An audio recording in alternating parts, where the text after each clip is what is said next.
Welcome to the Turn One Studio podcast. I'm Eliud Custodio, and here we sit with local business professionals. Today's guest, John Frame from Walter F. Cameron Advertising. John, welcome. Thank you very much for having me. So I'm super excited because we always get along. We always bump into each other at places. We always have a good time. I have fun with you and Ben and Stephanie. Mm-hmm. But I'm really excited because you guys are a long-standing advertising agency. And in my world, in our world, but in the marketing world, very often when I'm meeting someone that doesn't know and I say I do marketing, they automatically jump to, oh, you must do advertising. They don't word it that way, but they assume, oh, so you run ads in magazines or that sort of stuff. So what I'm really excited about is diving into what you guys do, how you got here, and some of those distinctions. Great. So tell me about Cameron Advertising. Well, yeah, so Walter F. Cameron Advertising, we've been around, this is our 50th year coming up. 50 years. So to your point of a long-standing agency, we've been here for quite some time. Our founder was one of the madmen in 1977 that moved from Manhattan out to Long Island and started the agency, one of the first agencies out here on Long Island. So really? Yeah. So it's quite a lineage of ownership and of expertise that we've kind of brought to the marketplace. So he just decided now's the time to start my own shop? I think he saw that there was opportunity out here to have clients that didn't have to come into the Manhattan agencies and bring that Manhattan agency feel to Long Island. And we're here 50 years later, so that's cool. Worked out for us. That's cool. So is that a key value prop for you guys, that it's that Manhattan quality level and Manhattan vibe, but Long Island accessibility? Yeah, we're a Long Island agency. I don't want to misrepresent us at all. We are a Long Island agency. Okay. Everyone from the agency are Long Islanders who have been here for 30, 40, 50 years, some of us. And that's our focus, right? But we bring the skills and the kind of large agency expertise of a Manhattan agency to more of a boutique feel for our clients here on Long Island. Nice. Are there a lot of big agencies still left in Manhattan? There are. In my previous life, I worked with a lot of, top tier agencies. They're out there, but they are boutique. There's not those big, large conglomerates. Well, that's why I was asking. Yeah. I know boutique is kind of what's in. Mm-hmm. But there's still big agencies doing big work. Okay. Just not like, the Grays of the world aren't what they were type situation. Yeah. Fair enough. So what type of work do you guys do? So we work in many different verticals. Automotive is probably our largest vertical. It's really what the organization was founded on and has grown over the years. So dealerships. So it's like tier 2. So like your auto groups. If in New York, New Jersey, Florida, we have a variety of different ones. That's our largest vertical. We're also in the healthcare business, in tourism, construction management. So we're not specialized in any specific vertical because the tools really flow across many different channels. Right. We've recently just got into the credit union side of the business. So we have a great client on the credit union side. So again, a lot of those tools and expertise we use in auto and we use in healthcare can be parlayed into other verticals as well. Yeah. So. Yeah, these are things every business really needs. Correct. Okay. What do you hear people asking for most today? I'm not going to ask you how it compares to 50 years ago. You weren't there 50 years ago. But obviously marketing evolves. So what's kind of hot today that you guys are hearing a lot about? It's about how can we use AI. Really, a lot. Really, they're asking you that. They're asking us a lot. Like, oh, I want to use AI. I want to do AI. That's great. And we have a lot of different avenues that we can approach that, from creative to analytics to program development. Okay. But it's the buzzword that's in the marketplace, right? Like if I think back 5-10 years ago, I remember people like, oh, we got to do social. We got to do social. No one knew what social meant. They just knew it was a thing that their grandkid or their niece was on, that we should probably be on this thing. They're missing out. They're missing out, right? Okay. So that's what people are asking for. But usually a lot of the clients that come to us are looking to kind of solve a bigger problem from we need more lead revenue. We need more awareness in the marketplace, kind of those higher order problems. Okay. And then we put the plans together to solve them. Okay. So technology aside, I mean, those are foundational marketing problems / solutions. Yeah. Okay. On the AI, let's just stay on AI for a second because that does always come up. When you're introducing the options to these folks, are they quick to adopt them, or are they realizing, oh, maybe this isn't what I had in mind? For the most part, they're quick to adopt them because the good thing about us as an agency is that we're not about selling people. We're about building a partnership with them. So we're very account manager led. So we want to forge a relationship with our partner first and forge that trust so that regardless of what we're coming to you with, you know that we're coming with your best interests at heart. We're not coming just to sell you another product or just to load in some more media. That's not our model. Yeah. A lot of our clients have been with us for 10 plus years, some for 20. So there's a reason why they stay around. It's that trust, it's that connectivity with our leadership that keeps them trusting us to do more and expand upon their business and bring more creative solutions or technology to their business. So that's fantastic. How'd you get into this? Into advertising and marketing? Yeah. So it's a bit of a story, but not a difficult one. Okay. I'm only new to the advertising marketing side for the last 4 to 5 years. Okay. I was the other side of the desk. I spent my career being the client.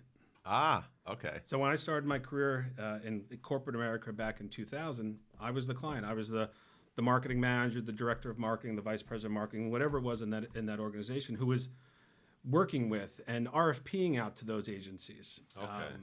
And then, 4 or 5 years ago, it was, COVID obviously hit. So it was time to try something new and to kind of forge a different path.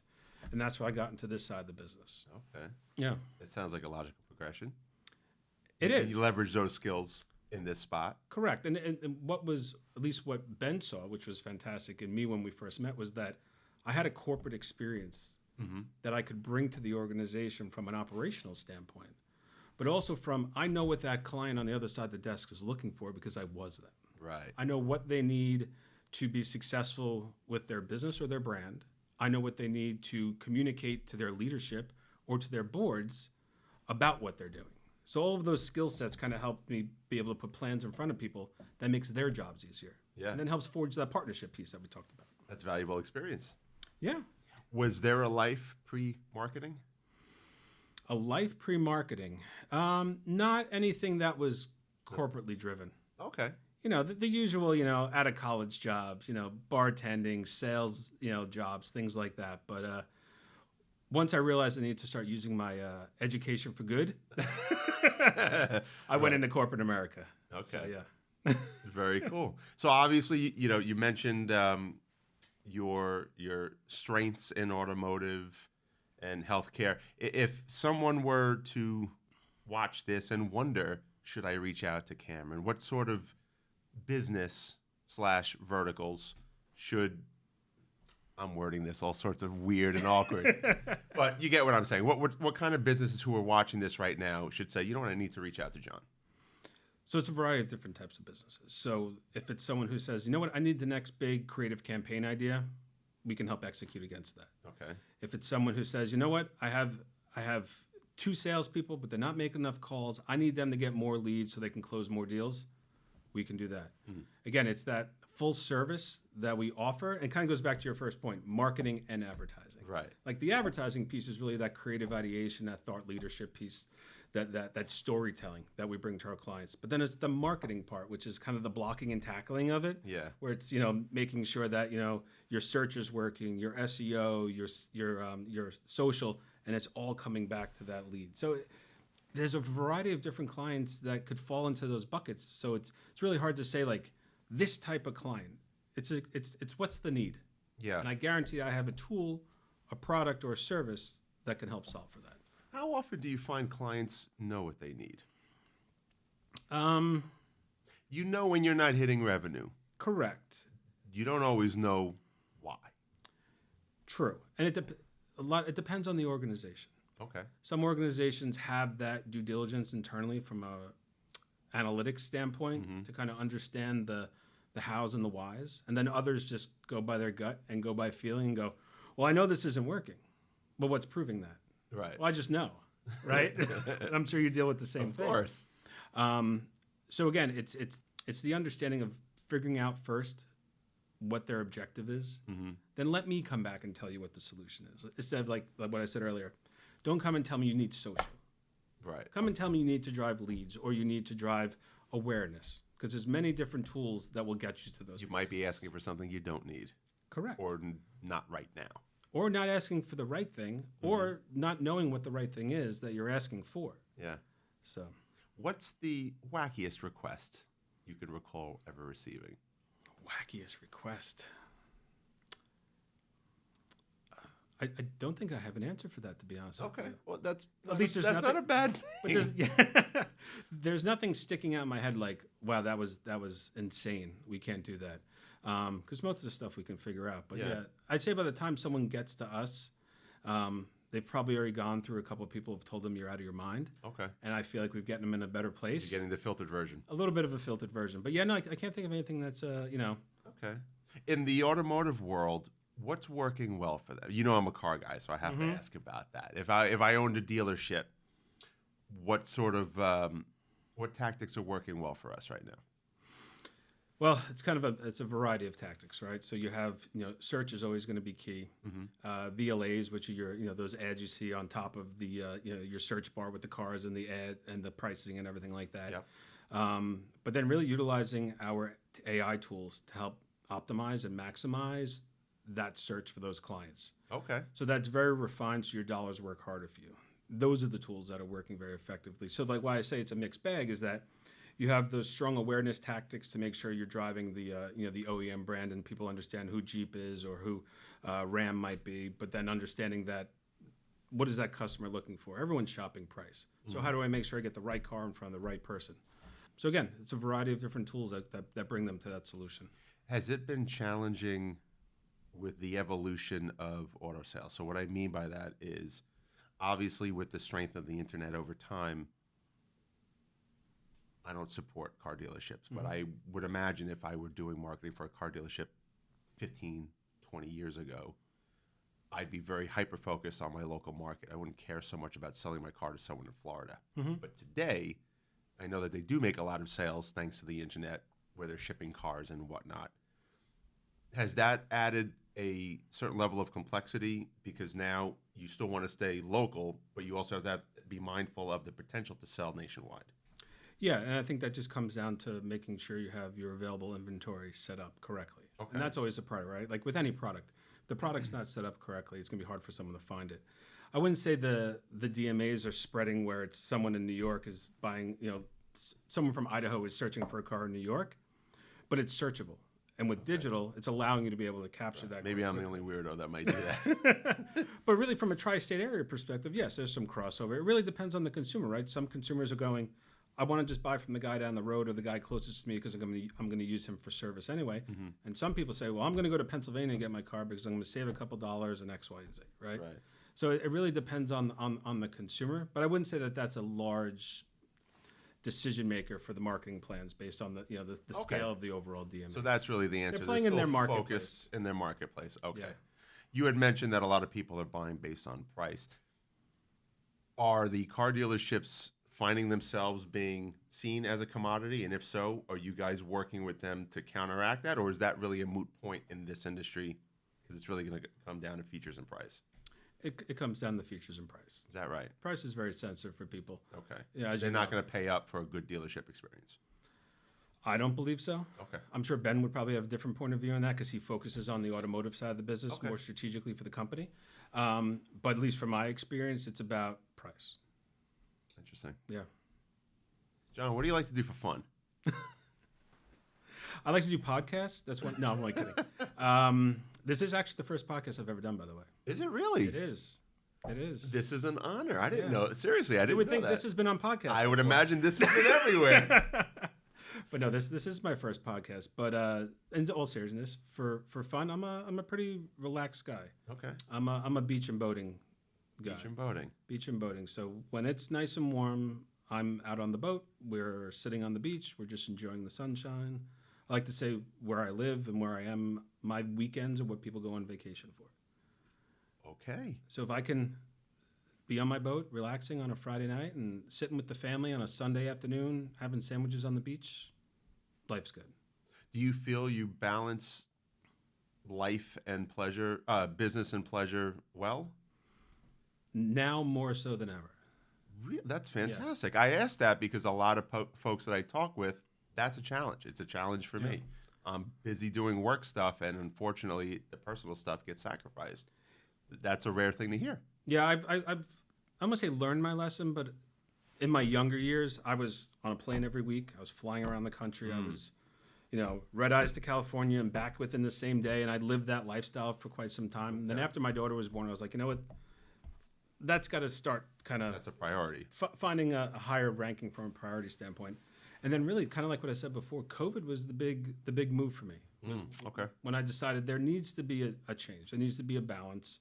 You never know what's out there. You never know what's around the corner.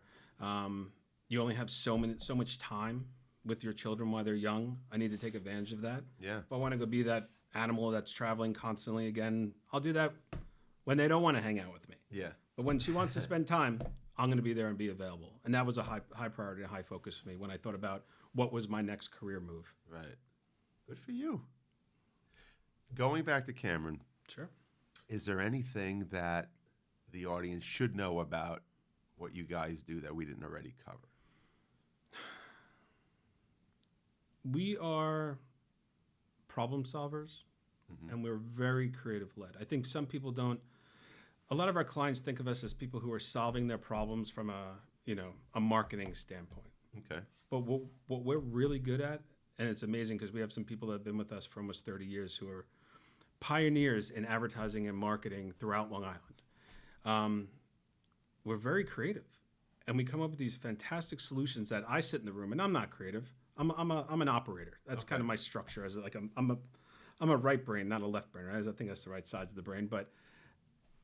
Left logic is how I remind myself. All right, so you're a left. So I'm left logic. The ideas that they come up with and the executions blow me away. Like I mentioned before, we brought on a credit union. We came up with a fantastic campaign for them around their HELOC product. HELOC's not the sexiest thing in the world. It is not. But what the team came up with blew my mind. It resonated with consumers. There was connectivity back to their brand, and it was very actionable. Yeah. And those types of things are hard to convey to someone from a communication standpoint about what's good about us. But the quality of product that we put out in the marketplace always impresses me. And that's Ben. He's a very creative-led CEO. Some of the taglines or things that he comes up with haphazardly just are golden. And I always joke with him. I go, that's fantastic. You should do this for a living. But again, those things are hard to put on a piece of paper and hard to convey. But once people engage with us and we have that, that first pass of like what a creative vision looks like, then there's the next one. And they feel that and they understand it and people start really buying into that. So I think that's something that people would miss on us. I love hearing that. And I appreciate you giving Ben kudos because culture, leadership, that starts from the top and goes down. And if it's not right up there, the whole company goes sideways. Yeah. And that was part of the reason I came on board too, was to help instill and create a culture for him because he purchased the agency during COVID. Really? I thought it was before then, but it was during COVID. Right in the middle of COVID, he purchased the agency. So once they Talk about faith. Talk about faith. But again, there was a culture that needed to shift as we move forward, but needed to be developed as well. So again, having that corporate expertise and experience was my way of coming in and kind of help facilitate that for the future. And what we've done over the last 4 years with bringing in new people, new ways of thinking, new creative minds has really just energized the organization and solidified us as a real group and as a team, which is fantastic. Yeah.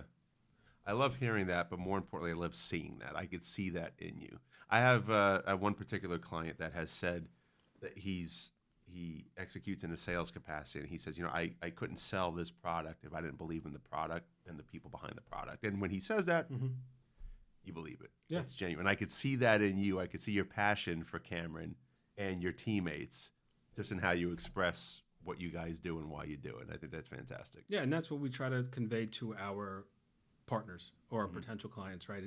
It's that partnership, it's that connectivity, it's that collaboration.